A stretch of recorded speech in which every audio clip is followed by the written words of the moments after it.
Good evening, everyone. Noswaith dda a'ch croeso to the wonderful Judges' Lodgings and Assembly Rooms in Presteigne.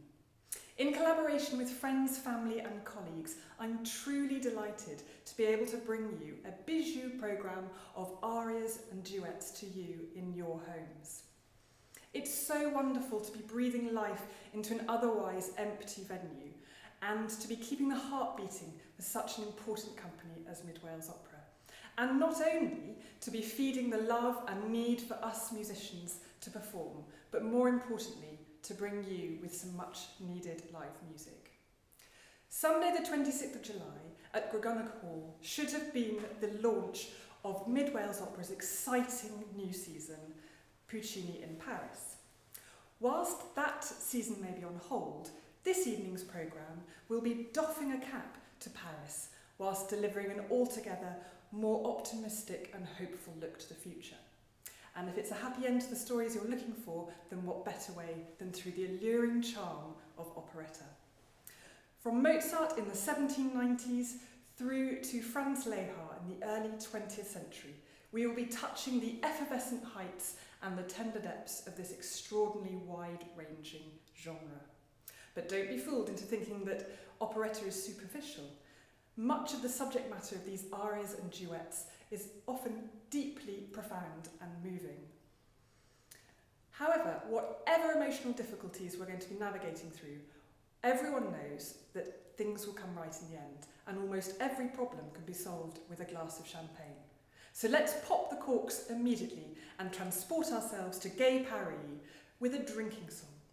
Please welcome Soprano Fflur Wyn and Tenor Robyn to sing the Brindisi from Verdi's masterpiece La Traviata.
Thank you, Fflur and Robyn, for that toast to love and to beauty.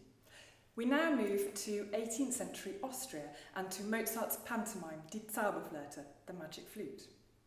The beginnings of operetta had already sprung up in opera buffa in Naples, when the comedians started to combine new musical techniques of all-sung opera with the older comic traditions from the Commedia dell'arte.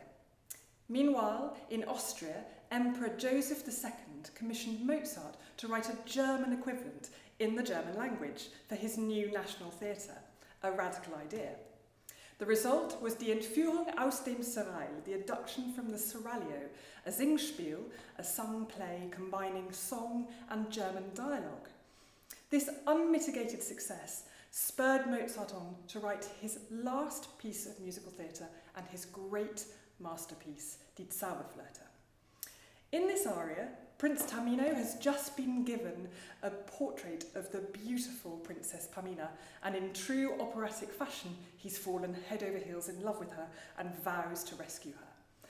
Please welcome back Robyn to sing Die Bildnis from Mozart's The Magic Flute.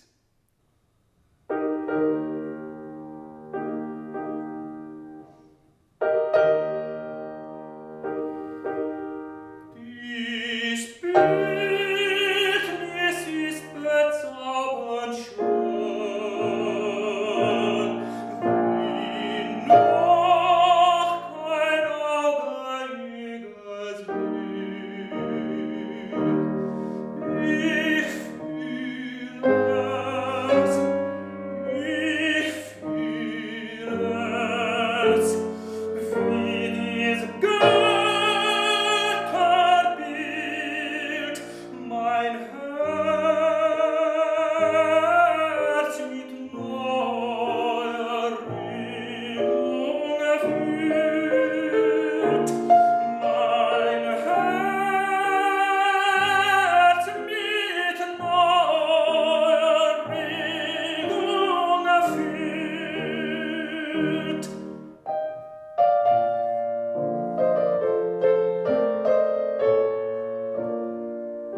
thinks of Johann Strauss II as synonymous with the genre of operetta, and yet his much performed Die Fledermaus is his only successful piece of musical theatre despite an extensively impressive output. Its success and popularity may have something to do with Gustav Mahler, who elevated Die Fledermaus's status by insisting it be performed at every major European opera house.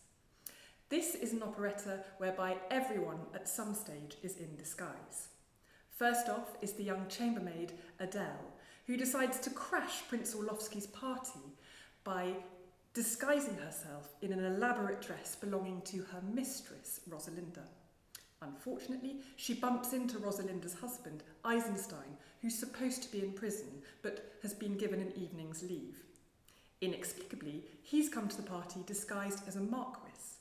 She definitely recognises him, and he thinks he recognises her, but she manages to convince him that a chambermaid would never be found at a party such as this one. Please welcome back Fflur Wyn to sing Adele's laughing song from Strauss's Die Fledermaus.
Please,